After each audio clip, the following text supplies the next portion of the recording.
Sosok Setu Rusdianto meninggal saat adzan di Sukoharjo, rutin kumandangkan adzan pada malam hari.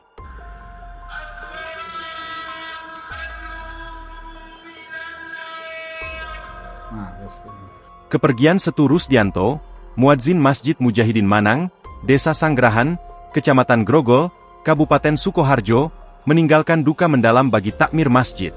Setu wafat saat mengumandangkan adzan dini hari pada Selasa, 17 Juni 2025, sekitar pukul 2.56 waktu Indonesia Barat. Ketua Tamir Masjid Mujahidin, Rusdi Soleh, menyebut Setu adalah pribadi yang sangat peduli dengan kegiatan masjid.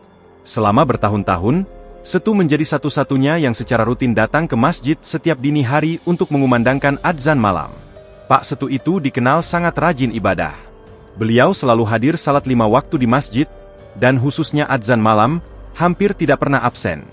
Istiqomahnya luar biasa, kata Rusdi saat ditemui tribunsolo.com, Rabu, 18 Juni 2025. Rusdi bahkan memberikan julukan, Daim, kepada Setu, yang dalam bahasa Arab berarti orang yang terus-menerus atau konsisten.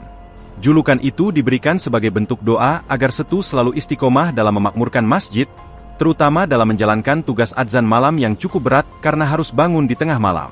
Panggilan Daim itu saya yang kasih. Biar jadi motivasi buat beliau, karena bangun tengah malam untuk adzan bukan perkara mudah. Tapi beliau jalani dengan ikhlas setiap hari, ucap Rusdi.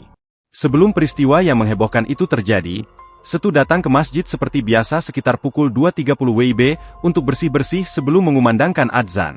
Namun, saat adzan berlangsung dan tiba pada lafaz, Aisyala'atu hairun minan naum, kedua, suaranya tiba-tiba terhenti, dan tubuhnya ambruk di dalam masjid. Meski sempat diberikan pertolongan pertama oleh warga dan takmir, nyawa Setu tak terselamatkan. Jenazahnya kemudian dimakamkan di pemakaman Muslim di daerah Masaran, Sragen, Jawa Tengah. Download Tribun X sekarang, menghadirkan lokal menjadi Indonesia.